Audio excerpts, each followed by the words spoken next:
XSFM입니다. I, D, W, K. 이상평론에 등장하는 모든 캐릭터와 사건은 사실과 실제 인물에 기반한 것일지라도 모두 허구입니다. 방송 내용에는 궤변이 종종 삽입되어 우리는 누구에게도 청취를 권장할 수 없습니다. 1800년대를 살았던 프랑스의 어르신들이 영화 레 미제라블을 볼 수는 없었겠지만 한국의 5, 60대들은 1987을 감상하고 그 시절의 마음을 복각해볼 수 있었습니다. 당시 초등학교에 방금 입학했던 저는 이거 기억나라는 말을 꺼내긴 어려워서 책과 인터넷을 통해 관련 정보를 더 얻어야 했지요. 2018년 6월의 이상평론에서는 영화에 등장하지 않았거나 거의 보이지 않았던 민주화운동의 실제 인물들을 만나보겠습니다. 최소 40시간에서 최대 한 달 뒤에 미래를 살고 계신 지구상의 청취자 여러분, 특히나 한반도에 계신 여러분, 날씨는 좀 풀렸나요? 꽁꽁 언 상태에서 덜덜 떨며 모여들어 앉아 있습니다. XSFM의 그것은 알기 싫다 258회 토요일 순서 그리고 259회 토요일 순서에도 같은 이야기로 만나 뵙도록 하겠습니다. 유승균 PD입니다. 홍성갑 덕질인이 앉아있고요. 왜 왔는지 모르겠습니다. 네. 어쨌든 요즘 하는 취재가 있어가지고 종종 들리고 있습니다. 이 XSFM 사무실까지 오는데 네. 죽을 뻔했어요. 강바람이 너무 세요. 네, 남양주는 참 멀고 험해요. 예. 한 가지 홍성갑 덕질인을 위해 참고하시라고 드릴 말씀은 있어요. 같은 동네에 사시는 정은정 농축산인은 그런 얘기 한 번도 안 했어요. 아니 근데 여기 진짜 강바람이 비교해야지. 강바람이 센 게 저는 매일 아침 그 길을 매일 아침 출근하는 사람은 저밖에 없잖아요. 아 그렇죠. 예. 근데 저도 항상 캡 모자를 쓰고 오잖아요. 그러니까 바람이 세서 고개를 숙이면은 캡 모자에 캡하고 제 미간 사이에 와류가 생겨요. 윤세민 에디터가 앉아 있습니다. 네 안녕하십니까. 네. 뭔지 알아요. 네 와류가 생겨가지고 엄청나게 시려워요. 이상평론으로 잠시 후에 인사드리도록 하겠습니다. 그것은 알기 싫다는 아로니아 열풍의 시초 평산네이처 아로니아진에서 도와주고 있습니다. 여러 가지 문제로의 다양한 접근. 이상평론. 사회를 뒤집어 엎어놓았던 큰 이슈들은 역설적이게도 뭔가 대단한 문사가 썼을 것 같은 한두 마디의 말로 사람들의 마음속에 남습니다. 네. 예를 들면 지난 목금요일에 말씀드렸던 이 장자연 씨 사망 사건 같은 경우에는 이런 말들이 사람들에게 남아있죠. 나는 놀이개였다. 저는 힘없는 배우일 뿐입니다. 네. 박종철 군 고문치사 사건과 호원철폐를 주장하면서 거리로 쏟아져 나왔던 그 사람들의 민주화운동. 이 긴 물결이 사람들 신문만 읽고 집에서 열심히 일을 하고 있던 사람들에게는 이런 한두 마디로 남아 있습니다.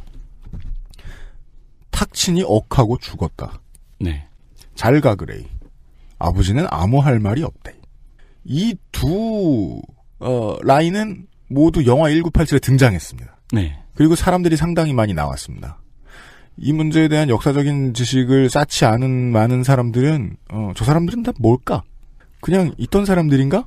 왜냐하면 실제로 영화에서는 싱크에 맞춰서 환타지처럼 만든 이 영화 1987은 결국 단 한 장면만 실제 장면과 겹쳐 보여주거든요.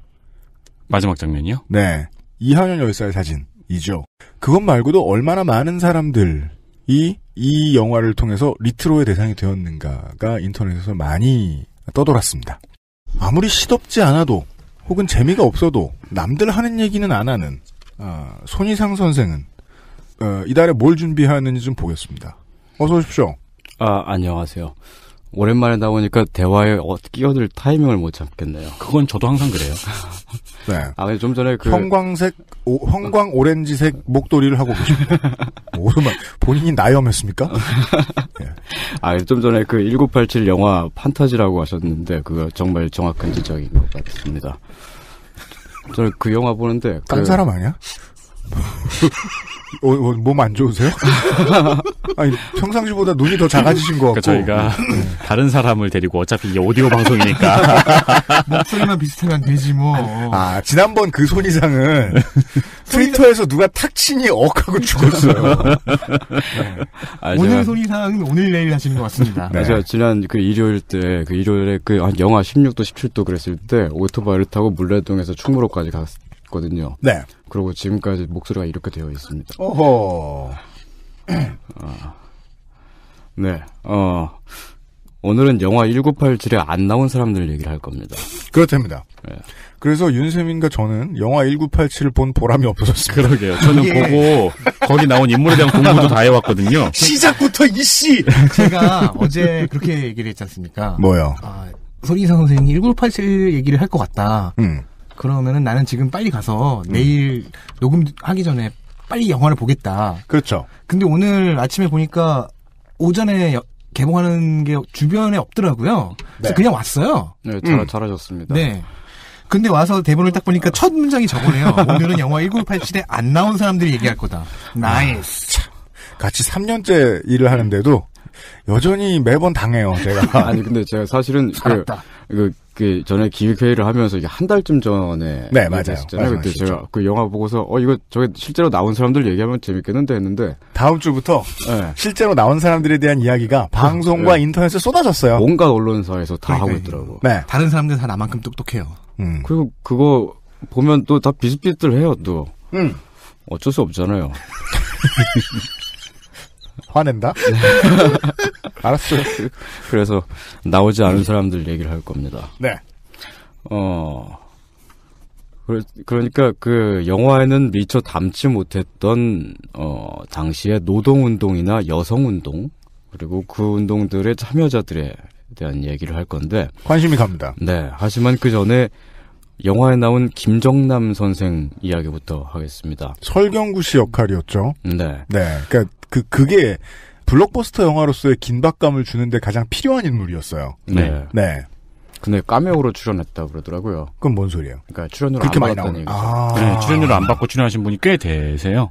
네. 네. 비정규직 착취 영화입니다. 그렇죠. 네. 맞습니다. 거기서 설경구는 경찰의 중요 표적 수사 대상이자 온갖 반체제 운동의 배후 주동자이며 손에 땀을 쥐게 하는 도주 씬의 중심 인물로 그려집니다. 빨리 읽으실 순 없다 이거죠. 그냥 편안하게 청취자 하십시오. 여러분, 지금 테이프를 느리게 갖는다거나 이런 게 아닙니다. 이게 뭐야? 느린 진짜 플레이 아닙니다. 5만 가지 코드로 0.5배속 플레이 다 아닙니다. 충격을 주네. 조금 더 빠르게 읽겠습니다. 편하신 대로 저분이 하세요. 지금 대마초를 하신 것도 아닙니다. 아닙니다. 저는 하지 않습니다. 알겠습니다. 근데 그 김정남 씨가 누군지 아시는 분이 많지는 않더라고요. 네. 더러는 가상의 인물인 줄 아시는 분도 계시고. 맞아요. 그래서 제가 구글에 김정남이라고 검색을 하니까 네. 그 김정남만 바로 밑에 뜨는 연관 검색어, 지금은 다르죠. 1987이 개봉을 했으니까. 그렇구나. 네, 바로 밑에 뜨는 연관 검색어가 김정남 실존이더라고요. 네. 와, 영화 하나가 이렇게 그렇죠. 바꾸네요. 네. 그래도 실제로 검색해보면은 가장 상위에 많이 나오는 건 그 김정남이죠. 맞아요. 저 김정일 아들. 네. 그리고 고 김정남 씨. 네, 그리고 마침 엊그제쯤에는 그 말레이 경찰의 이제 김정남 피살 사건 수사 결과가 나와서 또 돈다 또. 네. 네. 네, 뉴스 보도에도 그게 그 김정남만 계속 나오게 되고. 그렇더라고요. 네, 김정남이 디즈니랜드 가려고 일본에 입국했던 얘기 나오고. 그 다음으로 나오는 게 터보 멤버였던 김정남 씨랑 마이키. 지금도 멤버십니다. 그분은 마이키 씨하고 다른 분이죠. 그런가요? 네, 그런 총 걸로 알아요. 3명이죠. 김정남, 김종국, 마이키. 네. 그리고 울산현대 감독이었던 김정남 씨. 네, 다 잘 압니다. 축구계에만 김정남이 2명 있고요. 네. 야구계에도 1명 있고, 그리고 조석 작가의 마음의 소리에 나오는 고양이 김정남 곤잘레스 게레로가 있습니다. 이게 되게 흔한 이름이네요, 정말. 네. 근데 그 중에서 제일 안 유명한 김정남 씨예요. 영화에 나온 김정남 씨가. 네. 근데 설경구가 배역을 맡았던 그 실존 인물에 대해서 한마디로 말씀드리자면은 1987년 당시까지 단 한 번도 급여를 받고 일해본 적이 없었던 날백수입니다. 중요한 건데요. 네. 질문이 하나 있습니다. 네. 일을 했는데 급여를 받아본 적이 없는 겁니까? 아니, 일을 해본 적이 없는 겁니까? 자기 인생이랑 싱크 맞춘다? 임금 노동을 해본 적이 없는 거죠. 진짜 날백수. 네. 그럼 위장 취업 같은 것도 해본 적이 없으신. 네. 근데 그건 이제 건달이었기 때문이 아니고요.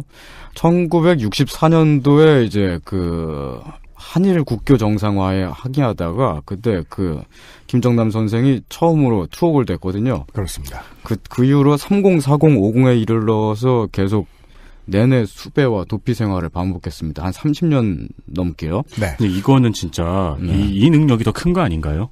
30년 동안 도망친. 그걸로 유명했던 사람들 지금 그 여당에 많이 있죠. 그러니까요. 예. 야당에도 한 명 대표적인 사람 청와대 비서실장으로 가 있습니다. 그러니까 지금. 저는 네. 정의당에도 한 분 계시고. 네. 생각해 보면은 저희가 얼마 전에 신창원 이야기를 했잖아요. 더 대단한 사람들이 이렇게 많은데. 그러게요. 정말 그 시절의 클로킹은 저는 그래서 이 김정남 이 인물로부터 그 영화의 영화다운 시나리오 제작이 시작되지 않았나 하고 이렇게 역으로 유출을 한번 해보는 거예요. 왜냐면 제일 영화 같아요. 정말 그 당시에 이게 오랫동안 도망 다니는 사람들은 보면 홍길동 이렇게 불렀잖아요. 네. 정말 제이슨 본처럼 움직였단 말입니다. 네. 얘기를 들어보면. 근데 그렇게 도망 다니면서 제야의 민주화 운동가들을 결집시키고 조정하는 일을 주로 해왔죠. 군사 정권에게는 언제나 눈엣가시였을 겁니다. 네. 그렇지만 김정남 선생이 나중에 쓴 책을 보면은 좌파는커녕 그다지 진보적인 색채조차 보이지 않아요. 오히려 굉장히 민족주의자고 이따금씨는 이따금씩은 그 책에 떠오르는 뭐 그런 종류의 주장을 펴기도 하고요. 민족하면 환이죠. 네. 네. 이게 사실은 박정희 시절 운동가들에게 가끔씩 이렇게 보이는 보편적인 개념이기도 한데, 네. 자기들이 더 민족주의자고 애국자인 거예요. 그리고 정부를 쥐고 있는 사람은 나라를 팔아먹고 있다. 그래서 항거를 한다. 이런 입장인 거죠. 그렇죠. 민족주의의 기준에서 볼 때 지금의 군부 정권이 맞지 않기 때문, 네. 이라는 기치를 내걸죠. 그러니까 네. 항일운동의 기치가 약간 그대로 내려져 온 거잖아요. 네. 그게 이제 김정남 씨 같은 경우는 유독 그런 사람들 중에서도 되게 뛰어난 문장가였습니다. 그래가지고 굵고 짧게 글을 빡 하고 써가지고 네.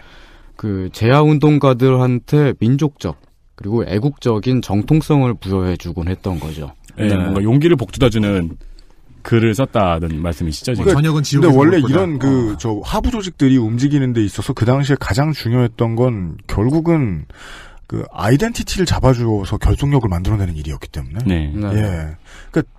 오버마인드예요. 이게, 나쁘다는 게 아니라. 그 당시의 운동에는 그런 게 필요했다. 네. 멋있게 이데올로 마르스 얘기합시다. 오버마인드로 말하면서 계속 순대 먹고 싶다. 네. 예를 들면 영화 1987에도 나오는 장면이 있잖아요. 감옥 안에서 이부영 당시 해직 기자, 나중에 열린우리당 의장이 되는. 그렇죠. 이부영 의원이 교도관을 통해 비밀리에 전한 쪽지를 전하는 장면이 있죠. 그렇죠. 많은 한국 영화 팬들이 이상해했죠. 김희성 씨는 악역인데? 감옥에 있으니까 더 그런 것 같고. 네, 그리고 어두운데 이렇게 역광이 비치면서 김희성 씨 얼굴이 나오면, 김희성 씨는 지금 누굴 배신해야 돼. 아니면 막 개저씨 짓을 해야 되고, 안 그러는 거야? 네. 개저씨 분이 네. 교도관을 통해 전한 쪽지를 설경구가 받아서 고쳐 써가지고 이제 성당에서 신부님이 낭독을 하게 되죠. 그죠. 썬데이 서울을 통해서 네. 전파되죠. 그게 실제로 있던 글인데 박종철군 고문치사 사건의 진상이 조작되었다라는 문장으로 시작하는 그 글입니다. 그것도 김정남 선생이 사실 쓴 거죠. 네. 그러니까 그거를 비슷하게 보면 1970년대에도 거의 비슷한 흡사한 방법으로 감옥에 있던 김지하 시인의 선언서도 김정남 선생이 썼다고 합니다. 아, 그래요? 예, 세간에는 김지하 시인하고 조영래 변호사가 그거를 비밀리에 서간을 주고받으면서 서로 완성해가는 글로 알려져 있지만 주요 교정 작업을 뒤에서 이제 김정남 선생이 봐줬다는 얘기죠. 네. 김지하 시인이나 조영래 변호사 모두 문장의 대가인데 그 위에서 글을 봐줬다는 데에서 김 선생의 대강의 능력치를 알 수 있겠죠. 그게 참 지금 기준으로 하면요. 요즘처럼 모두가 글을 쓰는 시대에는 네. 이런 목적으로 글을 써야 되는데 글을 좀 봐주세요. 라는 말을 하는 사람이 없어요. 그렇죠. 네. 언론사도 데스킹의 기능이 떨어지고 그래서 글이 좀 많이 무게가 우스워졌잖아요. 그러니까 글이라는 게 남들이 봐줘야 되고 몇 번씩 감수를 해야 되고 퇴고를 해야 된다는 의미가 거의 없어졌죠. 네, 맞아요. 그래서 이런 류의 장인, 글 만드는 장인. 네. 예. 참 이채롭죠, 지금 보기에는. 네. 이 김정남 선생의 도피 생활을 2명의 대학 동기 동창이 물심양면으로 도왔습니다.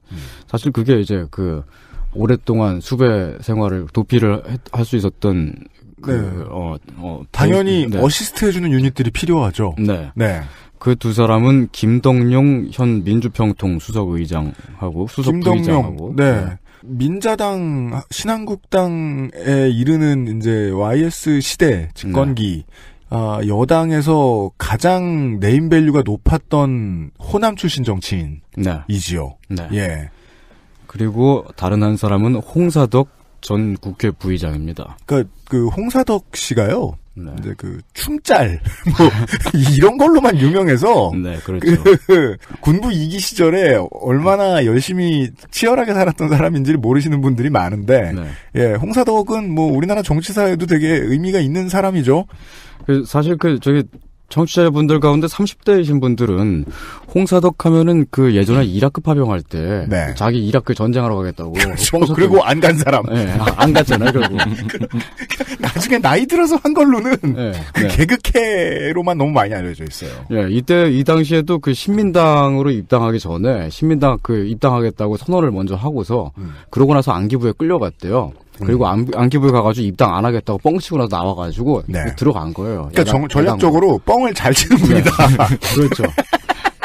이제까지 기록에 의하면. 네. 예. 근데 그게 이제 과거에 한때는 그게 그 민주화 운동의 어떤 밑거름이었던. 그렇습니다. 그럴 때가 있었죠. 밑거름 뻥. 그의 뻥이. 네. 알았어요. 고소당하지 않으려나? 그리고 한때는 노무현과 함께 꼬마 민주당에 남았던 소신파이기도 합니다. 그렇습니다. 네. 김정남 선생은 그 둘의 소개로 YS와 DJ를 만나게 되는데, 김덕룡은 나중에 YS를 따라가고, 홍사덕은 DJ를 따라가죠. 두 사람 다 지역구가 강남이었어요. 그게 좀 특이해요. 네. 그리고, 네. 그 DJ를 따라갔던 홍사덕은 나중에 이제 한나라당 대표가 되잖아요. 그렇습니다. 네. 그건 3당 합당과 관련이 있지요. 네. 제 땡공화국 시리즈 드라마를 보셨던 분들은 이런 게 기억이 나실지 모르겠어요. 그때는 이제 호원철폐 운동이나 젊은 사람들 혹은 언더그라운드에서 일어났던 민주화 운동 같은 거를 드라마에서 많이 안 보여줬어요. 대신에 그거는 다 YS와 DJ로 퉁쳐버렸어요. 네. YS와 DJ가 박해받는 모습. 그러면서 YS와 DJ가 YS는 이제 산에 가서 DJ는 자기 집에서 그 젊은 그 당시 민주화 운동의 주역들을 계속 리크루트하는 장면들이 나와요. 네. 열심히. 네. 그 중에 홍사덕이나 이런 사람도 있었던 거예요. 네. 지금 생각해보면 그때 제땡공하고 그거 할 때. 그거 지금 다시 보면 짱 재밌어요. 그 YS 배역 맡으신 분은 되게 힘드셨겠어요. 김용건 씨였습니다. 네, 매번 산에 올라가지고. 촬영진이 힘들었겠죠. 네. 예. DJ는 그냥 스튜디오에서 하면 되는데. 네. 어쨌든 김정남 선생은 결국 YS를 따라갑니다. 네. 그리고 80년대 후반부터는 YS의 연설문이나 선언서 같은 거를 거의 다 써줬습니다, 자기가. 되게 유명한, 김영삼 어록으로 알려져 있는, 네. 당모가지를 비틀어도 새벽은 온다. 뭐, 그런 말들 있잖아요. 그 멋있는 말들. 그 전부 김정남의 머리에서 나온 거죠. 네. 이제 김정남 선생은 YS 정권이 출범했을 때 청와대 교문수석이 됩니다. 네. 교육문화수석이죠. 그게 김정남 인생의 두 번째 직장이었어요. 그렇죠. 이때가 벌써 나이가 거의 50도 안 돼갈 때인데. 네. 윤세민의 두 번째 직장은 어디였습니까? 기억도 안 나요. 몇 살이었는지는 기억합니까? 아니, 기억도 안 나요. 언제부터 일했는지도 기억이 안 나요. 72번째 직장 정도 기억할지도 몰라요. 최근이니까. 네. 여기. 네. 처음이란 데는 기억나네요. 수능 끝난 다음날 노래방에서 일했어요. 수능 끝난 다음날부터. 김정남 선생과 정반대의 인생을 살고 있어요. 그 노래방이요? 아니, 네가 모르는데. 근데 김정남 선생이 평생을 이렇게 백수로 사셨기 때문인지 모르겠는데, 네. 일을 하는 걸 별로 좋아하지 않으셨나봐요. 그게 그렇습니다. 네, 그래가지고 네. 청와대 들어가서도 별로 이렇게 한 일이 많지 않고, 네. 그냥 전에 조선 총독부 건물 있었잖아요. 네. 그거 폭파시키고 그냥 때려쳤습니다. 그렇습니다. 그게 김정남 선생 때의 일입니다. 네. 문장을 짓다 보니 가끔 부수고 싶기도 하시겠죠. 오늘은 이제 그냥 편안한 이야기 시간입니다. 뭐 이상평론이 언제나 안 그랬습니까만은. 대학 들어가면 선배들이 이런 거 다 얘기해주고요. 동아리 모임 같은 거 있을 때 문건으로 다 배웁니다. 네. 예. 그래서 이제 최초에 2012년, 2013년에 이런 이제 80년대, 70년대의 역사 속의 인물들을 얘기해주는 팟캐스트 이런 게 나왔을 때 사람들이 많이 듣는 걸 보고 깜짝 놀란 거예요. 저거 다 아는 얘기 아니야? 그거 선배들한테 배웠던 세대가 유피디님이 마지막일 거예요. 그런가 봐요. 네. 저 입학했을 때만 해도 비슷한 것도 없었어요? 네. 저 때는 아주 가뭄의 콩나도 있긴 했어요. 그러니까 있다는 사실은 알았어요. 저 동아리가 그 동아리라는 사실만 알고 있는 거예요. 그리고 선거 때는 매번 나오죠. 왜 자동차 동호회나 제가 가는 데 보죠. 그 키보드 동호회 이런 데 가면 되게 어려운 얘기인데 서로 다 알고 얘기하는 사람들 보이잖아요. 그렇죠. 그런 거였나 봐. 그렇죠. 민주화 운동 시기의 사람들에 대한 이야기 같은 것들이 그 시대의 전략 전술에 대한 그거 모두가 아는 게 아니었네? 내가 우물 안에 있었구나라는 거를 느낀 게 전 팟캐스트 시작하고 난 뒤였거든요. 네. 이 영화를 보면서도 생각했습니다. 이거는 영화가 워낙 재밌어서 정보가 더 나와도 되겠구나. 그래, 김정남의 존재는 모를 수도 있겠구나. 네, 그 얘기를 해보았습니다. 실제로 한국의 정치사에 되게 오랫동안 영향을 주었던 인물이었습니다. 네. 오늘은 이런 비슷한 얘기를 할 겁니다. 2018년 2월의 이상평론입니다. 손희상 선생과 함께하고 있습니다. 라파스티체리아 설맞이 행사. 네, 이탈리아에도 설날이 있다면 이런 행사를 했을 것입니다. 하지만 금년은 발렌타인과 어느 정도 겹치죠? 설날과 발렌타인을 맞이하여 새로운 패키지를 구성했습니다. 그렇죠. 역시 민속 음식하면 일단은 빤도로와 빠네토네다. 일단 저의 밀라네제다. 네. 저의 입장에서는요. 저랑은 아무 관련이 없네요. 뭐가요? 설날도 발렌타인도. 넌 조상님도 아니고 애인도 아니에요? 그렇죠. 알겠습니다. 아니, 둘이, 네. 단어와 단어 사이 띄어쓰기 사이로 서로 침입하려는 의도가, 노력들이. 네. 성갑이 말은 끊어야 제맛. 네. UMC 말도 끊어야 제맛. 읽으세요. 자, 그 새로운 패키지. 1kg 패키지와 500g 패키지가 있는데요. 500g 패키지는 도저히 마진이 안 나와서 구성을 두려워했으나 이번에 용기를 내보았다고 합니다. 그렇습니다. 다양한 맛을 더 저렴한 가격으로 겟할 수 있는 기회입니다. 이건 마음에 드네요. 뭐요? 1kg 빵에 초콜릿을 얹어드리는 세트도 만들어 보았다고 합니다. 그렇지만 빵 위에 초콜릿이 얹어져 있진 않습니다. 그러니까 초콜릿이 따로 옵니다. 툭 하고 얹어주는. 네, 초콜릿이 따로 옵니다. 네. 1kg 3개를요. 5% 할인된 가격으로 구매하면 초콜릿 패키지가 짜잔. 네. 연성되었다. 그렇습니다. 연성해드리진 않습니다. 그냥 초콜릿을 따로 드리니까 혹시 연성해보고 싶으신 분들은 얹은 다음에 햇빛에 아니다, 하지 마라. 그러면 푸른액이 돼요. 좋지 않아요. 그럼 바짝 말라요? 푸른액은 해에 말린 게 아니야. 원적 개선으로 말린 거 아니에요? 아주 어려운 거 썩어 이 사람아. 고양이가 물어가고. 그렇습니다. 설날하면 파네토네. 라파스티체리아 확인하시고요. 발렌타인 하면 이 유명한 빵집에 역시 잘 나와 먹어야 돼. 요즘에 또 우리의 광경을 보고 웃지 마세요. 그렇게 한심해 보이냐? 하루 이틀 보냐? 되게 큰 빵집, 유명한 빵집 가가지고 파네토네 같은 거 사신 다음에 언제나 저희에게 제보를 해주시는 분이 있어요. 라파스티체리아의 물건에 비하면 얘들은 손자의 손자다. 극도로 작다. 크기를 체험해 보시길 바랍니다. 네. 좀 전에 앞에서 말한 이야기를 정리를 하자면은 김정남은 영화 1987에선 닌자처럼 나오는 사람이지만 그죠. 실제로는 뛰어난 문장가이자 작가였다. 아직까지는 처음에 시작하실 때 안 나온 사람들 이야기한다고 하셨는데 일단은 나온 사람들만 이야기하고 있습니다. 홍성갑이 아니고 누구야? 홍사덕 같은 사람도 안 나왔잖아요. 홍사덕 김동영은 안 나왔죠. 네. 근데 이제 만약에 그게 막 정말 실제다 1987 영화가 그랬으면은 청담동이 아니고 거기가 어디냐? 삼성동 봉은사 어디 그 근처에 홍사덕 씨나 엑스트라 김동영 씨가 있었을 거라는 거예요. 사실 근데 대부분 사람들이 1987의 민주화를 홍사덕이나 김동영 같은 사람들과 같이 나누고 싶어 하지 않죠.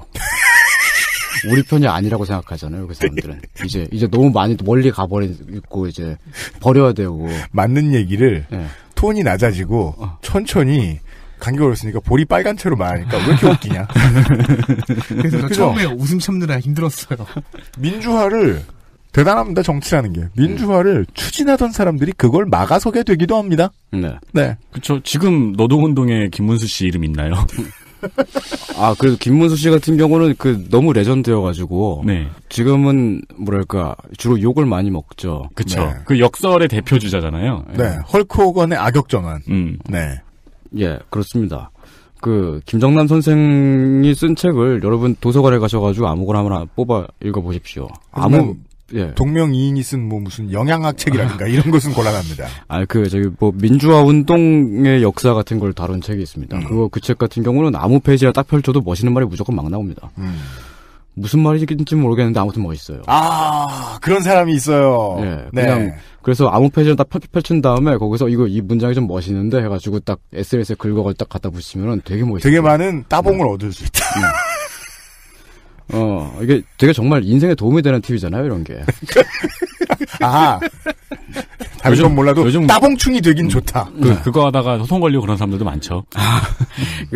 김정남 선생이 이제 문장을 좀 이렇게 힘차게 쓰는 스타일인데, 막 기교를 부리거나 막 문체를 부리거나 그런 게 아니고요. 이렇게 건축적으로 이렇게 딱딱딱 쌓아 올리면서 그 중에 중간중간에 힘찬 문장을 딱딱 던지는 스타일이거든요. 네. 근데 그런 문장을 쓰게 될 수 있었던 게 40대 중반에 꺾인 나이가 될 때까지 날백수였기 때문인 것 같아요. 분석하시건데 또 이상평론 같은 평론 나오죠. 갑자기 이상 문체평론이 되었네요. 김정남의 이 훌륭한 글쓰기는 무엇으로부터 비롯되었나? 논 것. 네, 문노동. 놈. 네. 사실은 이게 제가 지금까지 강력하게 견지하고 있는 제 철학이자 고집이기도 한데. 철학이야. 네. 귀찮은 거지. 아니, 좋은 글을 쓴다는 거는. 놀아야 돼. 공부를 많이 하거나 책을 많이 읽어서 이루어지는 게 아니에요. 그게 참 신기해요. 네. 네. 오히려 맨날 책만 읽는 사람들은 아카데믹하고 빡빡하게 글을 쓰게 되거든요. 좋은 문장에서 멀어지기도 하고. 네. 그래서 이제 좋은 글을 쓰려면은 혼자 멍 때리는 시간이 있어야 돼요. 그렇게 해요. 예. 혼자 있는 시간을 길게 가질 수 있어야 되고. 혼자 있는 사람이 제가 아는 사람들 중에서 가장 긴 두 사람이 지금 앉아있거든요. 아니요. 저는 약간 진지해져서 말하자면 정말로 이렇습니다. 그럼 맞아요. 네. 맞아요. 네. 자기의 생각과 그리고 쓸 수 있는 문장, 단어 이런 것들을 고르는 시간이 필요하죠. 반대로 이야기를 해야 되는 거죠.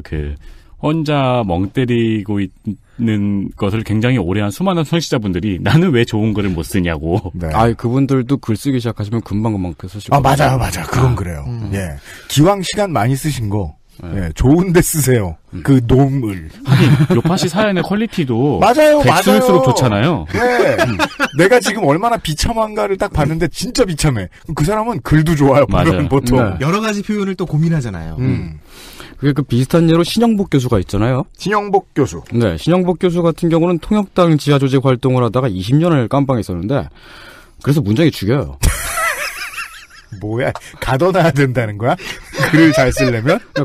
오랫동안 독방에서 혹은 이제 오랫동안 감옥소에서 이렇게 있으면서 할 일이 별로 없잖아요? 그러면 그냥 멍 때리고, 골똘히 한 가지 생각을 진짜 몇 달 동안 했을 거예요, 그냥. 그리고 바깥에서 그렇게 이제 튼튼한 몸을 기르지 않은 사람들은요. 네. 독방에 넣어놓는다고 해도 푸시업도 못해요. 어깨 아파서. 가만히 있어야 돼, 그냥. 나쁘지 않은데? 이러면서. 글을 뭘 쓸까? 사실은 신영복 교수의 글을 세간에 알린 것도 김정남 선생인데, 김정남 선생은 1987년에 6월 항쟁 이후로 언론의 자유가 좀 많이 커졌잖아요. 그때 카톨릭계에서도 평화신문이라는 걸 만들었어요. 평화신문의 창시자. 네. 라는 걸 모르시는 분들이 많아요. 글로만 접하셔서. 예, 함세용 신부랑 같이 만들었죠. 네, 맞아요. 함세용 신부는 등장하죠? 네, 잠깐 등장하죠, 영화에. 네, 영화에. 네. 평화신문이 지금 평화방송의 모태가 되는 신문인데, 케이블 돌리다 보면 한 0.3초 만에 지나가는 채널 있잖아요. 그쵸. 네. 알아서 지나가게 설계돼 있어요? 아니, 근데 평화방송하고 불교방송은 진짜 신기한 게, 제가 어느 방향으로 채널을 돌려도 중간에 걸려요. 그쵸, 자꾸 걸려요. 네. 이렇게 말을 하니 미움을 받아, 안 받아? 죽었다. 이 구슬픈 맞는 말. 그러니까 제가 하려던 얘기는 이건데, 김정남 선생이 평화신문에 참관하던 당시에 편집장으로 근무를 했었거든요. 김정남 선생이 여기서 등장. 이게 첫 번째 직장이군요. 네, 그게 첫 번째 직장입니다. 그 신문을 통해서 신영복의 옥중서간을 내보냈던 거죠. 네. 그렇게 해서, 글이 세상에 알려졌고, 청취자 여러분 가운데 작가가 되기를 진심으로 꿈꾸시는 분이 계시다면은, 숲의 생활을 하거나, 감옥소에 오래 계시면, 좋은 글이 뻥뻥 나온다는 점을 알려드립니다. 왜 웃으세요? 이게 굉장히 현실적인 조언이에요, 이게. 감옥이 무슨 뭐 글공장입니까? 아니, 그래서 요즘에도 보면 전 대통령을 작가 만들기 프로젝트 같은 걸 하셔가지고. 그 이명박 감옥 보내기 운동 그런 거 하는 분들 계시잖아요. 그렇죠. 전 대통령의 저작은 좋은 사료가 되니까요. 네. 아니면은 최소한 일을 적게 하거나 아니면 좀 안 하거나 그러는 게 좋은데 최근에 제가 정말 감탄을 맞지 않는 뛰어난 문장가가 두 분 계세요. 한 분이 해고 노동자 이창근 씨. 이창근 씨가요. 네. 그래서 지금 손희상 선생의 이론에 정면 반박하고 싶은 게 네. 이창근 씨는요 직장이 하나밖에 없었지만 그 직장에 평생을 바치신 분. 이지만 해봐요. 예. 해고를 당하고 나서 일이 없어졌잖아요. 좀 안 맞는다 싶으면 굽히고 그래. 예, 근데 이게 정말 굴뚝에서 잠깐 어떻게 그렇게 영감을 그래 감동받았습니다라는 말을 노동운동을 지켜보고 옆에서 도움이 돼야 되는 시민 입장에서 하기가 좀 곤란해요. 그게 예의가 아닌 것 같거든, 시민으로서. 근데 그게 그래 감동받았다는 게 진짜 막 문장을 기교 있게 잘 쓰거나 그런 게 아니고 거기에 막 진심이 막 팍팍 담겨 있는 게 막 그 진심을 던지는 방식에 압도당하는 거예요. 예. 어떻게 이렇게 읽는 사람을 뚫지? 예. 아니 이분은 글을 원래부터 이렇게 잘 쓴다는 걸 본인이 아셨을까? 제 생각에는 거기 이제 농성하시다가 갑자기 그런 늘어나서 경우가 있죠. 굴뚝에서 좀 알았어요. 그러니까 비교하기가 좀 죄송스럽지만 남자들 같은 경우에는 가장 글을 잘 쓰는 시기가 군대에 있을 때잖아요. 그건 나도 알아. 그리고 생산량도 많아지잖아요, 실제로. 그렇죠. 내가 그래서 몇몇 범죄자들하고 서신을 주고받아 보죠. 확실히 글은 대박이에요. 그러니까요. 예, 구치소에서도 이미 실력은 늘었어. 근데 이창근 씨께서 사진 찍고 글 쓰시고 하는 거 보죠. 그러면 만드는 모든 크리에이티브한 컨텐츠가 다 너무 감동적이에요. 네. 그러고 보니까 최용석도 이 크리에이티브한 컨텐츠를 누가 돈을 주고 만들라고 하죠? 경연쩍습니다만 이건 정말 수십억짜리 작품처럼 보일 때가 많았어요. 정말 그랬습니다. 이창근 씨하고요. 네. 그리고 차범근 씨. 맞아요. 네. 차범근 감독은 정말 글 잘 써요. 네, 그죠. 터 나와요. 아니 보면 어떻게 이렇게 모든 것의 본질을 쉽게 꿰뚫지? 네, 그분도 축구 감독 그만둔 다음에 일이 없잖아요. 돈은 차두리 씨가 벌어오고. 네. 이유가 그러면 박찬호 선수도 일이 없어지면은 글을 잘 쓰시게 될까요? 아니에요. 투머치 토커는 글을 잘 쓸 수 없어요. 그러니까 딴 데로 이 욕망이 분출되면은 맞아. 그건 나올 게 없어요. 그래서 글을 잘 쓰는 사람이 꼭 말을 잘하는 건 아니라는 거예요. 예. 이야기가 자꾸 이상한 데로 빠지네요. 누가 원고를 기반으로 얘기하는 거 아니야? 다시 카톨릭 평화신문 얘기로 넘어가겠습니다. 네. 거기로 가게 됐던 김정남 선생이 거기로 가게 됐던 계기가 어쩌면 동계동창의 김덕룡이랑 홍사덕 당시 의원 때문인지도 모르겠습니다. 다시 김덕룡 총재와 홍사덕 대표로 나가네요? 네. 영화 1987은 안 나왔지만은 원래 박종철 고문치사 조작 사건은 그 두 정치인을 통해서 알려질 예정이었거든요. 네. 근데 김덕룡이랑 홍사덕이랑 집에 가서 생각해보니까 너무너무 무서운 거예요, 이게. 네. 너무 무서워가지고 벌벌 떨면서 막 오줌도 막 찌끔찌끔 저리고 막 그랬어요. 봤어요? 제가 보진 않았지만 그랬을 거라는 거죠. 청취자 여러분 아시죠? 이제 이상평론은 영화 1987보다 더한 환타지입니다. 원래는 이게 환타지의 세계. 원래는 이 은폐 조작된 사실이 국회의원의 면책 특권을 이용해서 발표될 예정이었던 건가요? 네, 그런 거죠. 사실은 근데 면책 특권이 있다고 하더라도 잡혀갈 사람들은 다 잡혀가니까. 그렇죠. 야당 정치인이라는 게 파리 목숨이었으니까. 네. 그래서 그러다가 결국 이제 함세웅 신부를 통해서 정의구현 사제단으로 넘어가서 결국은 가스 중독자로 유명하신 김승우 신부님이 낭독을 하시죠. 와, 3분 만에 3명한테 고소를 당했어요. 아니, 근데 김승훈 신부님은 이게 평생 아이덴티티였잖아요. 예, 예. 네. 아니, 근데 나는 그래도 가스 중독으로 유명한이라는 표현은 처음 들어봐! 사실 제가 이제 실제로 말씀드리고 싶었던 건 이런 건데, 그분이 굉장히 청렴하시고 평생을 가난하게 사셔가지고. 네, 맞습니다. 연탄가스에 자주 중독이 되시고 그러셨거든요. 네네네. 그렇게 유명하죠. 네. 그러니까 자주 중독이 되셨다기보다는 이제. 아니, 그러니까 뭐. 그걸 즐기시지는 않으셨을 것이다. 정키! 아니, 그 유명하시다고요. 그 막 가스 중독을 이렇게 막 자주 하신 건 아니고요. 연탄가스의 피해를 많이 보신 분이고요. 네. 좋아 죽는 분은 아니십니다. 네네. 예. 예, 그리고 영화에 잠깐 나오죠. 그 함세웅 신부는 88년에 평화신문을 만들고 90년에는 평화방송을 만듭니다. 네. 그때 만일 팟캐스트라는 매체가 있었다면 팟캐스트도 했을 것 같아요. 맞아요. 지금도 가톨릭계 팟캐스트 있잖아요. 예. 아, 있나요? 네, 몇 군데 있어요. 지금으로 치면 어쩌면 함세웅 신부가 UMC처럼 살았을지도 모르죠. 함세웅 신부께서요? 네. 수염 기르고? 물어볼 수 있다면 좋겠네요. 욕하고? 네. 근데 신부님도 막 신발 좋아하고 그러실 수 있잖아요. 그렇죠. 키보드 좋아하고? 사실 알고 보니까 신부화라는 게 되게 엄청나게 다양해서, 예. 아니면 이렇게 목깃 있잖아요. 신부님들 여기다 끼는. 그렇죠. 네, 그게 막 엄청나게 매니아들이 많아서. 네, 막, 에어파더. 타이타늄. 네, 에어파더 32. 이런 것들 만들 수 있겠죠. 예. 제가 들은 얘기인데 그분이 좋아하시는 어떤 물건에 좋아하시는 건 되게 없대요. 그래서 굉장히 그분도 되게 청빈하신 분이신 것 같아요. 근데 뭔가 네. 그 비누 같은 거 그런 거 좀 좋아하신다는 얘기를 들은 적은 있어요. 네. 어쨌든 함신부님은 원래 카톨릭 평화주의자지만은 또 한편으로는 땡땡일보를 굉장히 미워하셨거든요. 네. 나중에는 안티 땡땡 운동에 힘을 보탰고. 맞습니다. 땡땡일보 망하게 해달라고 저주기도를 공개적으로 하기도 하고 그랬죠. 네.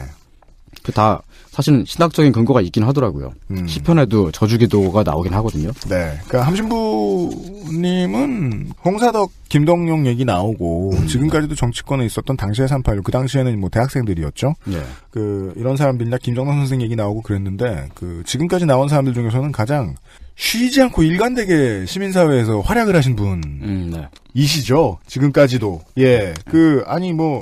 우리가 성당 안 가봤어도 함세웅 아우구스티노의 이름을 모르긴 좀 힘들어요. 한국에서 신문 좀 보는 사람들이. 예. 네. 근데 그분이 그렇게 미워하셨다는 땡땡이를 보니까, 1987년. 그때 당시로 다시 한번 갑시다. 네. 그 당시에 땡땡일보. 영화에도 잠깐 나오는 언론사들이 있는데, 그게 동아일보하고 그 다음에 중앙일보인가 그랬을 거예요. 네. 땡땡일보는 안 나오잖아요. 네. 지금 10대, 20대이신 청취자분들은 땡땡일보가 맨날 욕먹는 건 알지만 왜 그렇게 욕을 먹는지 그다지 이렇게 피부로 와닿지는 않을 거예요. 아니에요. 우리가 어제 그저께 나온 얘기 있잖아요. 어떤 얘기? 그거 너무 유명해졌어요. 네. 장자연 씨 사망 사건. 네. 얘기할 때. 근데 21세기 들어서 땡선일보가 폐악질을 너무 많이 했으니까 사람들은 쟤네들은 저 양반들은 원래 악역인가봐. 그러니까 방씨 일가의 친일행적 이런 것까지 다 더해가지고 그냥 계속 악역인가봐. 네. 라고 생각하면 사실은 착했던 적도 있지 않을까까지 생각해줄 필요는 없잖아요. 시민들 입장에서. 지금의 땡땡일보는 옛날 같은 그런 포지션을 그대로 갖고 있긴 하잖아요. 근데 옛날처럼 구라를 그만큼 잘 터지는 못해요. 지금요? 예, 그러니까 제 판단이에요. 지금은 영향력이 많이 죽었죠. 네, 영향력도 죽었고, 땡땡일보가 정점을 찍었던 때는 독재 정권이 가장 폐악질을 부릴 때인데, 역으로 말하자면 민주화 운동이 가장 한창이던 때잖아요. 네. 그때 땡땡일보는 지금하고 비교하면 없는 사실을 진짜보다 더 진짜같이 잘 만드는 그 능력이 굉장히 뛰어났어요. 아, 네. 네. 그러니까 그거 얘기하는 거예요. 방향성은 지금이랑 비슷한데 네. 글을 훨씬 잘 썼다. 네. 지금은 없는 사실을 진짜처럼 만들어내긴 하는데 그거 다 걸리죠. 네, 다 걸리잖아요. 다음날 걸리죠. 요즘에는 뭐만 썼다 하면 조리돌림이잖아요. 네. 그래서 왜 요즘은 그리고 간장 두종지로 대표되잖아요. 영화에서 보면은 주로 배경으로 나왔던 게 동아일보. 네. 하였고, 네. 예. 조선일보 얘기는 그냥 사실, 얘기가 복잡해지니까 일부러 좀 누락시켰던 것 같기도 해요. 네. 예. 지금 함세웅 신부에 대해서 이야기를 하면 함세웅 신부 같은 경우에는 아주 잠깐만 나왔으니까, 다른 데서는 그렇게 주목했을지는 모르겠습니다. 이 영화와 관련해서. 예, 관련해서 나갔던 것 중에는 조선일보 얘기가 있습니다. 함세웅 신부는 조선일보 없는 아름다운 세상 운동에도 상당히 많은 영향을 끼쳤던 인물입니다. 실제로 21세기 들어와서. 예. 그가 그토록 미워했던, 망하라고 기도를 했던 땡선일보에 대한 이야기를 잠시 후에 해보겠습니다. 2018년 2월의 이상평론입니다. 돌아왔습니다. 김영삼 정권에서 되게 중요한 사람들에게 오랫동안 남았던 연설문을 써주었던 김정남 선생에 대한 이야기. 그리고 각각 통일민주당과 민주당 야당 정치인으로서 강남에서 당선이 된 적이 있었던 한참 때부터 실력이 있었던 정치인 두 사람. 예, 김동용, 홍사덕 그리고 함세웅 신부 등에 대한 이야기를 떠들어 보았습니다. 네. 한타지 반에서. 네. 이상평론입니다. 네. 땡땡일보 이야기로 넘어가고 있었죠. 그 땡땡일보가 이제 이렇게 막 욕을 먹게 되는 그런 식의 신문이 되는 게 약간 70년대 중반쯤부터 해서 주로 이제 70년대와 80년대 그런. 오늘의 손희상 선생은 몸이 아픕니다. 아, 미안합니다, 청취자 여러분. 예. 그때 그 당시에 그 땡땡일보에서 주필로 근무하셨던 분이 계세요. 원래는 정훈장교 출신이고 소설가로서 작가로서 매우 뛰어난 작가였습니다. 네. 되게 희한하게도 직장이 있으면서도 글을 잘 썼어요. 언제 한번 놀았겠죠. 근데 굉장히 예외적인 상황이에요, 이게. 가끔 이런 사람도 있어요. 네. 그런 사람들이 가끔 있죠. 네. 하지만 땡땡일보 주필로서는 당시에 학생운동이나 노동운동을 집요하게 비난하는 글을 많이 썼습니다. 네. 누가요? 그 사람이. 네. 네. 주필이요. 네. 편의상 땡주필이라고 부를게요. 아, 이름 안 나와요? 네, 안 나옵니다. 아, 진짜? 알았어요. 네. 죽은 사람인데? 아, 다행이네요. 86년에 돌아가셨어요. 예, 근데 그 아드님이 아직 살아계시거든요. 심지어 제가 만난 적도 있어요. 아니 그러면 그냥 성만 말씀드리면 되지 않나요? 성만하면 다 나와. 성이 너무 희귀한 성이어서. 그러니까 좋은 거죠. 그러면 대표작을 말하죠. 안 됩니다. 아무튼 네. 지금은 이 얘기를 하죠. 네. 이렇게 얘기를 하죠. 땡땡일보의 주필로서 우리가 지금 살아가고 있는 현대의 가장 악명이 높은 인물은 밤의 대통령이라 불리던 김대중 주필 전 주필입니다. 네. 근데 조선일보의 김대중 주필이죠. 네. 그 사람 이전에 악명을 떨쳤던 인물이 있었습니다. 우리는 네. 편의상 땡주필. 땡땡주필이라고 하겠습니다. 네, 땡땡주필인데. 네. 그 김대중 조선일보 주필의 선배죠. 네. 그 땡땡주필이 요즘으로 치면 만화가 윤땡땡 씨나 아니면 윤태호 씨죠? 아니요. 윤땡땡 씨나 아니면 언론인 변땡땡 씨 같은 식으로 그런 식으로 이제 민주화 운동가들에게는 공공의 적이었는데 그 윤땡땡이나 변땡땡하고는 비교가 안 됐습니다. 왜냐면 없는 말을 지어내는 건 정말 비슷한데 근데 그게 너무 감쪽 같아가지고 글만 읽으면 그게 진짜 사실인 것 같아요. 네. 정말 잘하던 사람이었습니다. 예, 거기다가 문체마저도 너무 정중하고 기품이 있어가지고 심지어 막 분명히 비난을 하고 있는 글인데도 비난하는 어조로 느껴지지도 않아요. 그게 요즘 조선일보가 약한 부분이죠. 네. 비난하면 비난이 다 보인다. 네. 예. 함세웅 신부가 거기에 걸렸던 적이 있었죠. 1975년에 동아일보 그리고 땡땡일보 기자들이 집단 해고당하는 일이 있었습니다. 네. 영화 1987에 나온 그 이부영 감옥 안에 있는 네. 악역 그분도 악역이어야 할 것만 같았던. 네. 그분도 1975년 동아일보 해고 사태 때 해고가 됐었죠. 당시 민주회복국민회의가 두 신문을 비판하는 성명을 냈었는데 그때 땡땡주필이 쓴 땡땡일보 공식 사설은 난데없이 함세웅 신부의 실명을 거론하면서 함 신부가 민주회복국민회의의 이름을 도용했고 부당하게 자주 언론을 공격한다는 내용의 사설을 씁니다. 근데 그 사설만 보면은 땡땡일보하고 동아일보는 정말 막 민주자유 언론인 것 같고 해직 기자들의 명예까지 막 감싸주고 있는 그런 포지션인데 네. 함세웅 신부가 진짜 막 나쁜 사람인 것 같은 거예요. 글을 너무 잘 써서. 네. 그것도 이제 함 신부한테 연민의 정을 가지고 부당성을 지적하겠다 이렇게 그 이야기를 시작해버리니까 공격하는 어조조차 아니거든요. 하지만 그 사설은 처음부터 끝까지 전부 거짓이었습니다. 사실 그런 식의 글은 뭐 반박하기 좀 그런 게 거기다 반박하고 그러다 보면은 완전 진흙탕 안으로 빨려 들어가게 되잖아요. 네. 그래서 그냥 저 인간은 저런 글을 쓰는 사람이구나 하고 지나가게 됩니다. 그런 포스. 네. 그런 게 그 땡땡 주필이 나중엔 이제 땡땡일보의 이사가 되는데 땡땡일보 이사직에서 물러나는 1986년까지 계속됐죠. 네. 땡땡 주필이 원래부터 그랬던 사람은 아닐 겁니다. 박정희의 쿠데타 바로 다음 날에 네. 육군본부에 직접 찾아가가지고 어떤 정신 나간 자식이 반란을 일으켰냐고 네. 그렇게 따지던 용자였어요. 군인 출신이었죠. 예, 정훈장교 출신이고. 그러니까 그 되게 군인 정신이 있었던 사람인 거죠. 거기다가 뭐 그 신문에다 글을 쓸 때도 박정희 정권은 군사 독재라고 자꾸 기사를 써대가지고 혹여나 잡혀가던 사람이고. 네. 73년도에는 이게 되게 중요한 사건입니다. 김대중 납치 사건이 다른 언론사들은 전부 통제가 됐으니까 아예 보도조차 되지 못했었는데 조선일 아니야 죄송합니다. 네. 땡땡일보 일면에 단독 보도를 올립니다. 거기다가 일면에다가 사설을 치러요. 자기 글을. 네. 이거 집중적으로 캐봐야 한다. 라고. 그러면서 그 73년에 반독재 반유신 투쟁을 불러일으키기까지 했죠. 네. 그때는 백기환 선생이나 함석헌 선생 등등이랑 주로 교류를 하면서 대담 기사를 내보내기도 하고 그랬던 사람입니다. 그런데 74년에 긴급조치 4호가 발동이 돼요. 그때 이제 73년부터 해가지고 김대중 납치 사건을 계기로 반독재 투쟁이 막 일어나니까 그때부터 사람들이 줄줄이 잡혀갑니다. 그 중에는 지학순 주교, 종교인인데다가 주교인데 잡혀갔어요. 네. 그리고 그 잡혀간 사람들 중에 윤보선 전 대통령도 있었습니다. 그렇습니다. 그러니까 다 잡아가는 거예요, 그냥. 네. 난정치인도, 종교인도. 네. 거기다가 75년도에는 유신 찬반 국민투표라고 하는 국민투표가 있었는데 네. 80%의 유권자가 참여해서 75%가 유신 체제에 찬성을 합니다. 그렇습니다. 이게 되게 받아들이기 힘든 뼈아픈 사실인데 뭐 이게 뭐 투표 결과가 조작이 되었는지 어쨌는지 그거를 뭐 말씀드리긴 좀 그렇습니다만은 결과만 놓고 보자면 전 국민의 대다수가 그 유신 정권을 지지하고 있는 네. 상황이잖아요. 박정희 당시의 선거 결과라는 게 종종 저랬어요. 네. 예.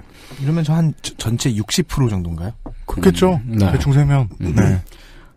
박정희 유신 체제는 그 국민투표를 통해서 재신임을 얻고 합법적으로 국가폭력을 더욱더 저지르게 됐습니다.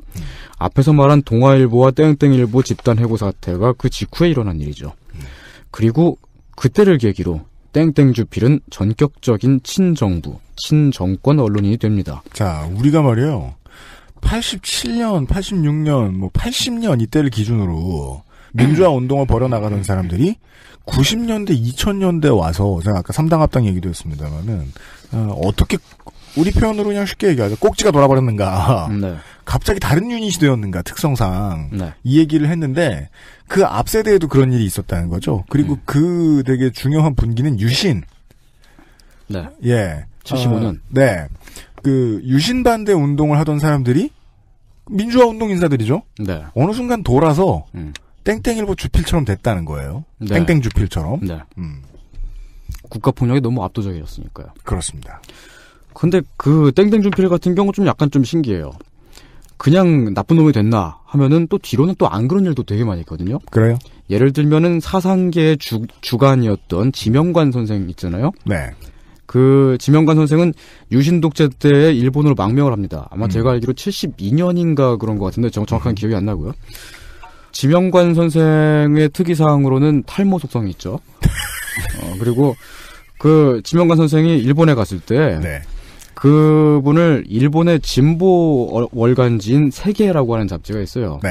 거기에다가 꽂아줘서 한국으로부터의 통신이라는 그 유명한 연재 글을 네. 연재하게 해줍니다. 그걸 땡땡주필이 주선을 해준 거죠. 어허. 그 글을 통해서 한국의 독재 실상이 외국으로 전달이 됐고 외국의 진보 활동가들, 운동가들이 한국과 연대를 하게 되죠. 지명관 선생은 88년까지 가명으로 한국으로부터의 통신을 그 세계지에다가 계속 연재를 했는데 유신과 독재 반대의 호의적인 반공주의 운동가라니. 앞뒤가 안 맞게 들립니다. 네.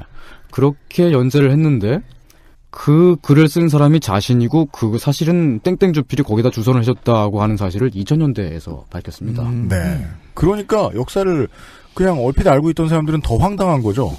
나중에 한 20, 30년 지나서야 이런 얘기가 들리니까. 정말 그 사람이 당시 그 땡땡주필이 이제 너무 위험하게 그러지 말아라 말리면서도 이 정보 교류는 계속했다고 나중에 지명관 씨가 이야기를 했었죠. 네. 괴벨스가 인권운동가들한테 이런 얘기예요. 예. 네. 근데 그게 이렇게 생각할 수 있는데 세상이 바뀔 때를 대비한 어떤 처신 혹은 뭐 보신행위 뭐 그렇게 볼 수도 있잖아요. 보험. 네. 보험. 야, 그러면은 진짜 그 점집을 차려야죠. 무슨 유신반대 공제에 매달 얼마씩 적립해놓고 있던 거예요? 혹은 이제 투자 전문가가 되거나. 네. 계란은 한바구니에 담지 않았구나. 네. 단순히 그런 행위라고만 하기엔 너무 깊이가 있었어요. 땡땡주필이 1989년에 한국의 그 바쿠닌 평전이라는 책이 나와요. E.H. 카가 쓴 책인데. 네. 이 E.H. 카의 이름은 영화로만, 오늘은 영화 얘기 위주가 되어야 되지만 그렇지 않으니까. 네. 영화 얘기로만 할 것 같으면은 변호인에서. 네. 등장하죠. 네. E.H. 카의 역사는 무엇인가. 역사는 무엇인가. 네. 과거와 현재와의 대화다. 그렇죠. 그 책을 읽고 가서 고문당하는 청년들의 얘기가 나오죠. 네. 그 E.H. 카가 쓴 바쿠닌 평전은 번역자가 박순식 경향신문 기자입니다. 였습니다. 근데 그 책을 딱 펴보면은 그 후기가 번역자 후기가 앞쪽에 나올 거예요 아마. 거기 그 앞쪽에 딱 그 후기를 쭉 보니까 83년도에 이미 번역을 끝냈다고 써 있어요. 근데 그때는 시대 상황이 그랬고 금서로 묶여 있었으니까 89년도에서야 책을 낼 수 있었다고 써 있습니다. 근데 그 책을 땡땡주필이 일본에서 들여와가지고 박순식 기자한테 줘가지고 번역을 할 수 있었다는 거죠. 아, 그죠. 번역을 해놨는데 금서여서 안 풀렸다는 건 금서였을 때 누가 몰래 들여와서 번역가한테 줬다는 거잖아요. 그렇죠. 땡땡주필이 금서인 책을, 그것도 아나키스트 혁명가의 생애를 다룬 책을 몰래 들여와서 다른 신문사 기자한테, 그것도 80년대 학생운동을 전담 취재하던 기자한테 번역을 맡겼다는 거죠. 자, 아까부터 계속 이 땡땡주필이라는 사람은, 이름을 안 밝혀드리는 이 사람은 반공주의자로서 너무너무 유명한 사람이거든요. 너무너무 유명합니다. 반공주의자가 무정부주의자 이야기를 담은 책을 번역하는 걸 도와줬다. 예. 그거를 83년도에 번역을 마쳤다면 책을 들여온 건 80년대 초반 아니면 70년대 후반일 겁니다. 땡땡일보 사설을 통해서는 제일 못된 글을 쓰던 때죠. 되게 특이한 사람 아니겠어요? 이중자인가요? 예. 그게 아닌 이상. 막 목소리 말투 바뀌고 막. 오늘의 손이상처럼. 손이상처럼요. 막 15세 소년이 돼가지고. 예. 박정희 나빠! 이러면서 갑자기 밤이 되면. 헷가닥? 집안에서 막 괴로워하고 막. 네. 그래서인지 모르겠는데 노회찬 의원이 그 땡땡주필을 만난 적이 있다 그래요. 노회찬 의원이랑 유시민 작가랑 진중권 교수가 대담을 한 그 대담집의 책이 있는데 그 책에서 제가 본 내용이거든요. 72년도에 땡땡주필이 72년도 당시에는 그 주필이 아니고 땡땡 편집국장이었는데 아무튼 평화 통일을 해야 한다는 대담을 했대요. 반공주의자는 가장 할 수 없는 말입니다. 네. 그래서 다짜고짜 전화를 걸었대요. 만나보니까 괜찮은 사람인 것 같아서 자기네 학교로 불렀대요. 노회찬 의원이? 네. 근데 그때 노회찬 씨는 고등학생이었거든요. 네. 그런 애들이 있어요, 보면. 근데 이제 노회찬 의원 같은 경우는 고등학생 때도 이미 그때 운동을 많이 해가지고 좀 유명한 인물이었다고 하더라고요. 네, 특이사항으로 탈모가 있으시고. 네. 근데 저기 땡땡주필이 거기 가서는 평화통일 같은 얘기는 안 하고 공부 열심히 해서 대학 가라 그런 얘기만 하더라는 거예요. 강의비를 얼마 안 줬구만. 네. 거의 그냥 무료로 데려가지 않았을까요? 네. 고등학생이. 그리고 그걸 보고서 기성세대는 다 똑같다는 생각을 하게 됐다고 합니다. 대본에 같다고 써있어요. 아니, 똑같다. 오타야? 네, 오타입니다. 네. 이게 어떻게 오타가 나죠? 그래서, 노회찬 의원이 그 이후로 결국 노동운동가가 됐는지는 모르요. 무슨 소리입니까? 땡땡주필에게 실망해서 좋은 사람인 줄 기대했는데. 땡땡일보 땡땡주필. 이제 드디어 노동운동 이야기로 넘어갈 수 있겠네요. 그러네요. 네. 순서대로라면 노동자 대투쟁부터 시작해봐야 될 것 같은데 흐름상 그냥 노회찬에서 이어갈게요. 뭔 소리야 그게? 노회찬 얘기가 나왔으니까 이건 이해가 가요. 네. 귀찮거든요. 마침 나왔으니까. 노회찬 의원이 싫어할 것 같아요. 네. 지금 계속 생각의 흐름같이 이어지고 있잖아요. 거참. 잠깐만. 그냥 생각의 흐름 쭉 한번 이어가보세요. 저 땡땡이 너무 많이 나와가지고 파악하는데 어려움이 있으셨을까봐 죄송합니다. 나왔던 땡땡은 딱 2개입니다. 땡땡일보 하고 여러분이 생각하는 그 일보 네.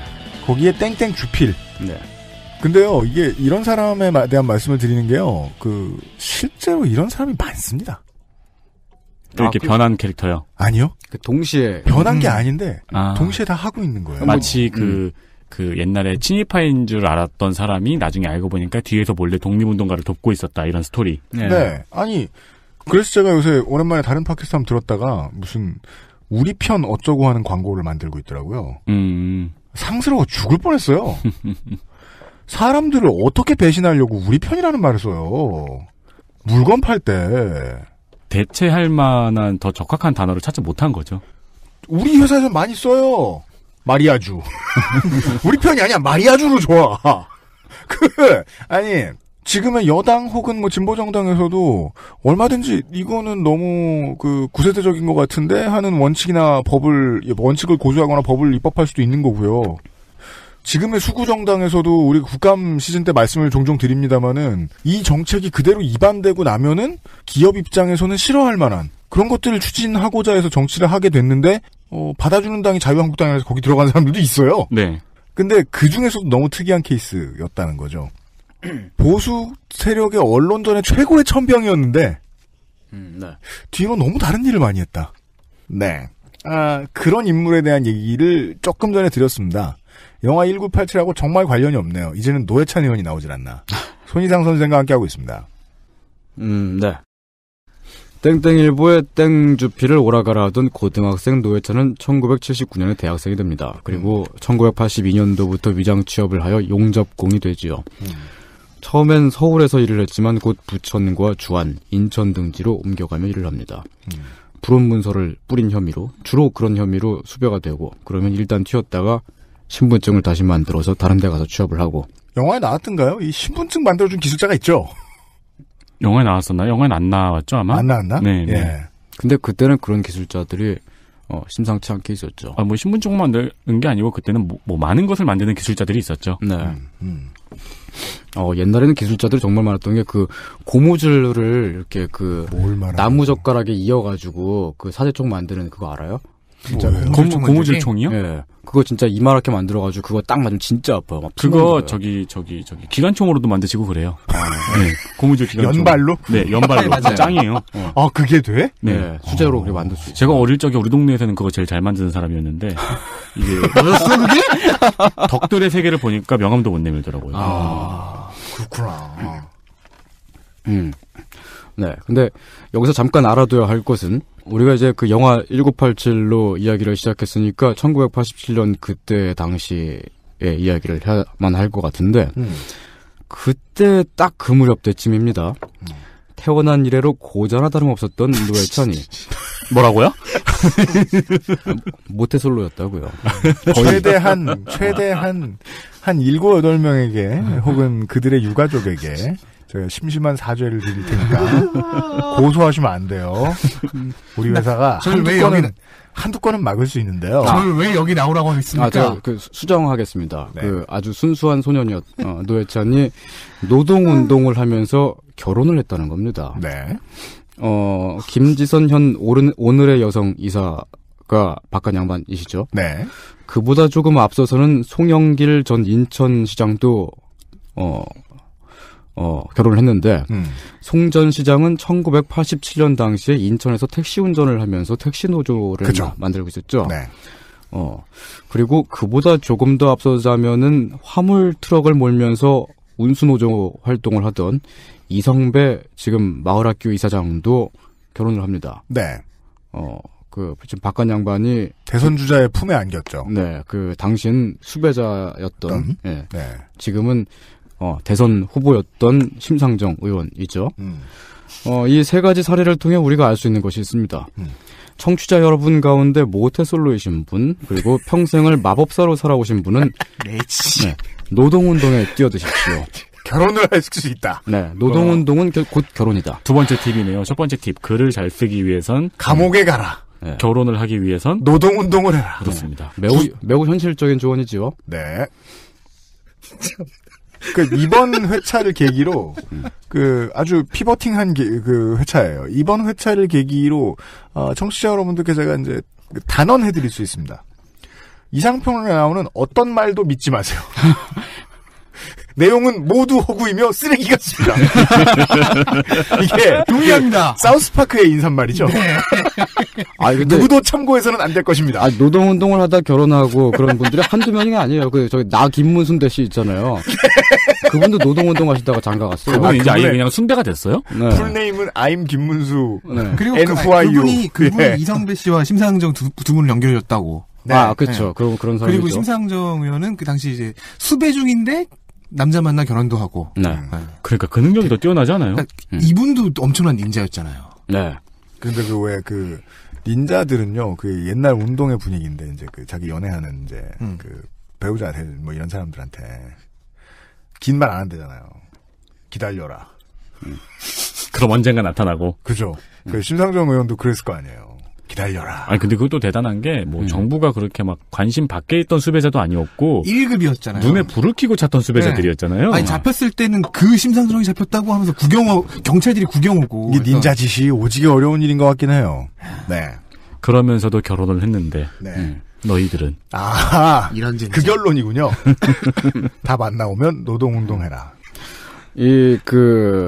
결혼에 골인을 했던 노회찬, 송영길, 이성배, 심상정, 그리고 김문순대 등이 활동을 했던 지역은 성이 나씨가 됐어요. 서울에서 가깝기 때문에 소위 학출운동가들이 잠복해 들어가는 거점이었죠. 주로 이제 구로, 부천, 인천 등등이죠. 네. 이 수도권 지역은 주로 이제 경공업 중심이고 작은 사업장 중심이고 방적이나 의류, 패션 같은 몇몇 분야에서는 여성 노동자 비율이 특히 높습니다. 그렇습니다. 저희 어머니도 그 처녀 때 여기서 일을 하셨다고. 그 당시 뭐 구로공단이요? 네네. 영등포 등지에서 그러니까 문 밖에서 사시던 분들은 여기서 일하시는 분들이 많았죠. 그렇죠. 네.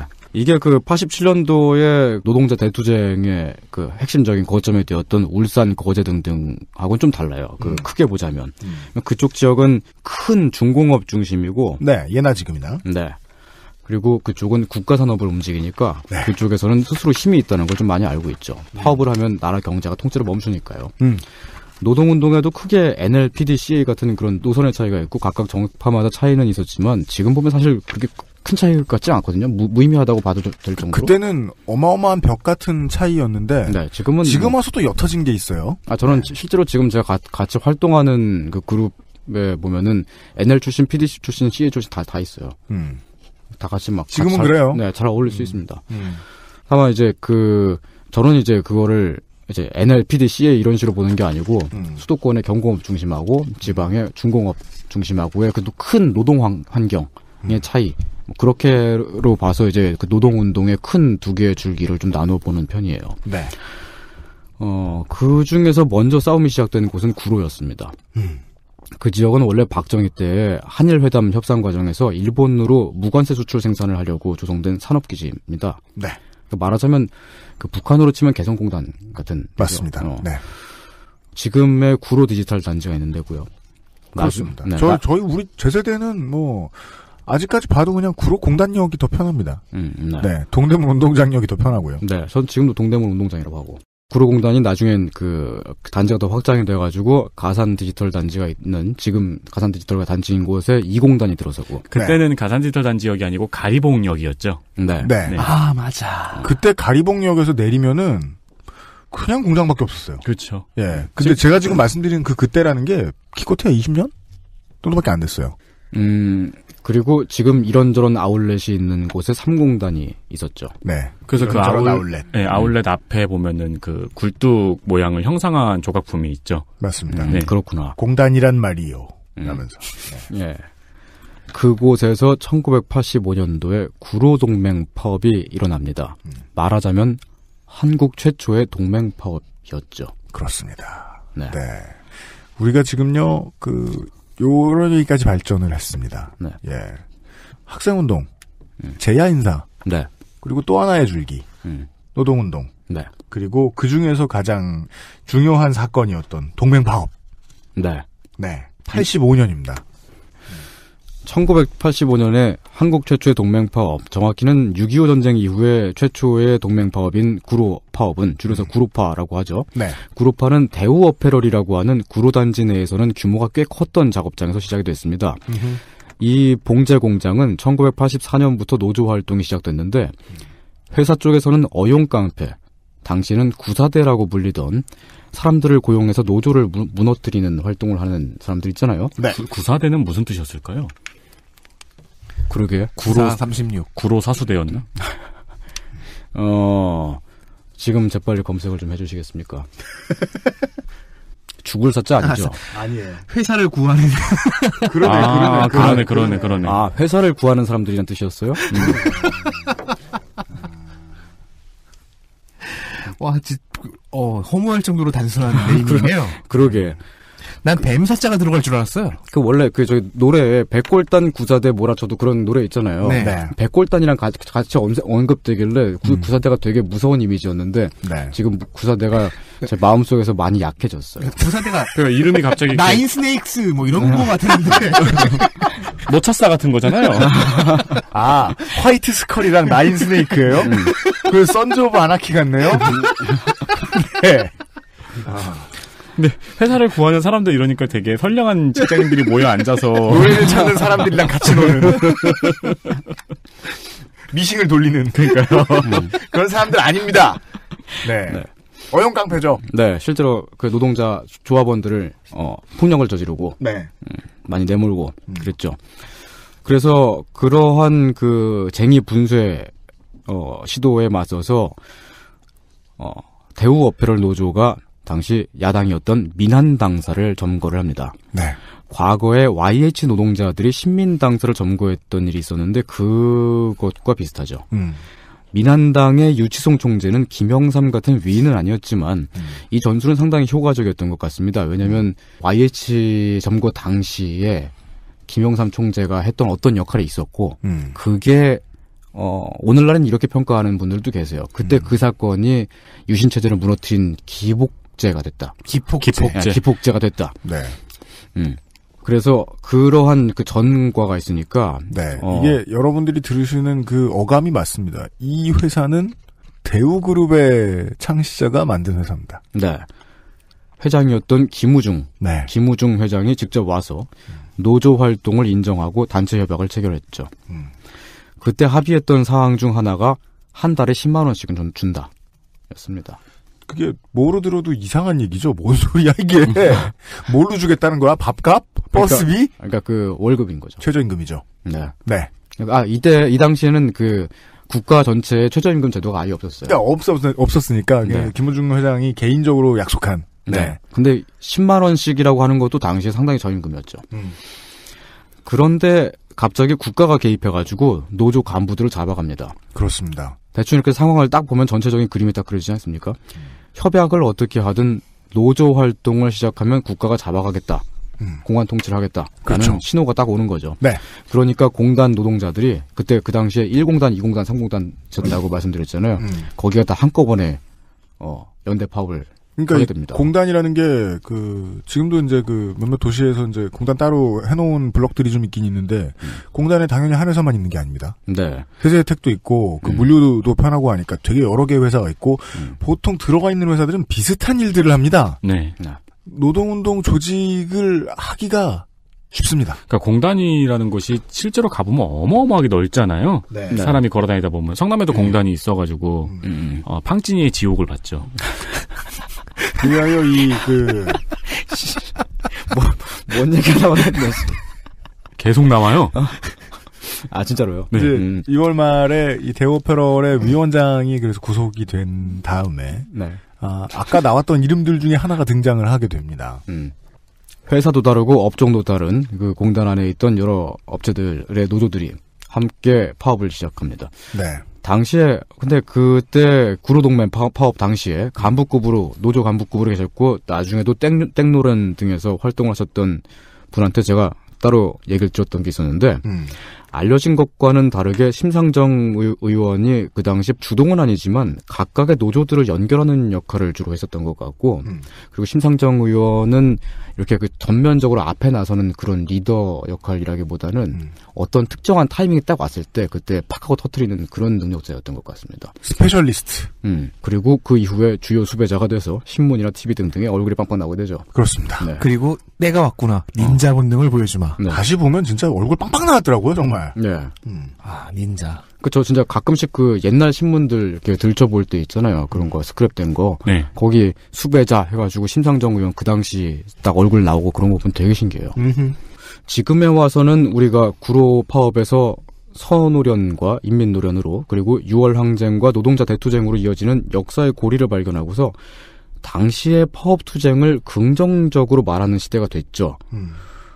사실 그리고 그게 사실이기도 하고요. 그때 그 당시에 그만한 규모의 파업을 네.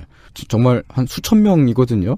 수천 명의 노동자가 그 동맹 파업을 네. 갑자기 팍 하고 일어난다는 게 연계되어 있던 그렇게 잘 연계되어 있던 조직들도 아니었어요. 딴 회사고. 근데도 불구하고 저는 그거를 긍정적으로만 말하는데 잔인하게 느껴져요. 어떤 면에서 말입니까? 왜냐면은 되게 많은 노동자들이 결과적으로는 구속이 됐고요. 네. 어마어마한 규모의 대량 해고가 발생했기 때문입니다. 1000명이 넘었죠, 해고자가. 대우 어페럴에서만 제가 알기로 한 700, 800 정도가 해고됐던 걸로 알고 있어요. 네. 근데 어쨌거나 80년대 노동운동은 6월 항쟁과 같은 그런 시민사회 운동과는 좀 다르게 그런 식의 어떤 서사의 재료가 힘든 까닭은 제 생각엔 그렇습니다. 긍정적으로 표현하자면 그저 미화가 될 뿐이고 잔인한 미화가 될 뿐이고 사실을 표현하자면 그것도 역시 한편으론 상당히 잔인한 실패담이 될 뿐인 거잖아요. 크게 보면 1985년 구로동맹 파업에서 87년으로 이어지는 큰 흐름의 시작점. 예, 그게 이제 구로동맹 파업은 맞다. 네, 노동운동 이것은 맞다. 그렇지만 구로 파업 이후에 활동가들이 부천, 인천 지역으로 많이 흩어졌는데, 이 얘기부터 해야겠네요. 그 흩어졌던 사람들이 규합해서 만든 조직이 인천 지역 민주노동자 동맹. 줄여서 인민노련입니다. 노회찬 현 정의당 의원과 송영길 민주당 전 인천시장이 여기서 활발히 활동을 했죠. 인민노련은 과거의 실패를 거울 삼아서 대중운동으로 많이 나아가죠. 87년도에는 살인 강간 고문정권 타도투쟁위원회라고 하는 긴 이름에 정말 이름이 길어요. 살강고 타투위원회. 네. 실제로 이때 이거를 줄여서 타투라고 불렀죠, 이걸. 그거를 만들어가지고 원정시위를 다녔습니다. 노회찬 의원은 그러다가 국보법 위반 혐의로 옥살이를 하게 되고요. 북한이랑 무슨 관련이 있는지 모르겠지만 어쨌든 북한에 동조한 것 같다는 그런 죄였죠. 그렇고 보면은 학생운동과 관련된 콘텐츠는 2000년대 이후로, 2010년 이후로 하나둘씩 이렇게 많이 나오고 있는데, 네. 노동훈련과 관련된 서사 콘텐츠는 여전히 좀 묘연하네요. 얼마 전에 송곳이라는 작품이 있었고, 네. 카트라는 영화가 있었는데. 요즘 얘기잖아요. 네. 네. 네. 지금 노동운동에 대한 서사를 우리가 향유할 수 있는 문화 콘텐츠로 만들기에는 사회가 아직 그렇게 막 과거의 문제들을 실제로 해결하지 못했어요. 그게 되게 큽니다. 지금 청취자 여러분 굉장히 강춥잖아요. 강추위가 계속되고 있고 너무너무 추운 날씨인데. 뭔 말인가 했네.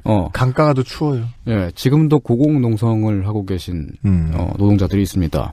저기 차광호 동지 전에 있었던 거기 어디지? 스타케미칼. 그 노조에서 분리되어 나온 거기서 또 쟁의를 또 이제 협약을 무시하고 약속을 지키지 않아가지고 다시 농성장에 올라갔죠. 당시같이 진한 이데올로기가 끼어있지 않을 뿐 현대에도 노동 탄압의 그림은 많이 비슷하다. 벗어난 뒤에야 추억이 되고 장사가 되는데 아직 한국은 못 벗어나는 게 좀 있다. 네. 우리는 이쯤에서 좀 손희상 선생의 글이 어떻게 쓰였는지 알 수 있을 것 같습니다. 정말로 영화 얘기가 아닙니다. 괜찮아요. 우린 덕분에 극장도 가고. 네. 그리고 노회찬 의원은 감옥에 가셨으니까 여기서 문장력이 1 상승하셨겠네요. 드립력이. 이분은 드립력이 주로 상승하셨죠. 골개미가. 그쪽의 문장력이. 네. 네. 그게 더 나은 것 같기도 하고, 인생을 살기엔. 네. 부러워요. 한국의 1987년에 대한 이상평론식의 이상평론을 다음 주에 좀 더 이야기를 해보겠습니다. 다음 주요? 네. 다음 주 토요일에요. 아, 알겠습니다. 네. 몸이 나아서 오십시오. 네. 저는 영화 보고서 참 그 무섭다. 한국은 참 자본을 되게 신박하게 쓰는 때가 가끔 있구나. 예, 그 인프라의 허약함에 비해서 그 정치 관련 그러니까 정치적인 내용을 담고 있는 영화들이 정말 많이 나오고 그냥 영화를 보시는 분들도 그런 얘기 많이 하시잖아요. CJ가 정말 맺힌 걸 다 풀겠구나 컨텐츠로. 저도 비슷비슷한 생각을 어디서 이렇게 했냐면은 저 소품팀도 정말 최고급 기술자들이고 네. 카메라 워크하고 CG가 엄청 현란해요. 네. 진심으로 저는 되게 그 레미제라블하고 많이 비교를 하게 되더라고요.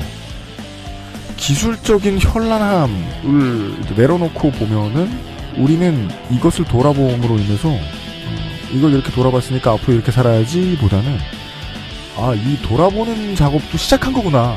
네. 예. 라는 생각이 더 오를 것 같다라는 거예요. 그러니까 지금 김정남 씨를 검색하면은 북한에 그 돌아가신 그분이 뜨는 게 아니고 다른 이름이 뜨는 것처럼. 87년에 대한 더 많은 이야기들을 다음 주에 좀 나눠보겠습니다.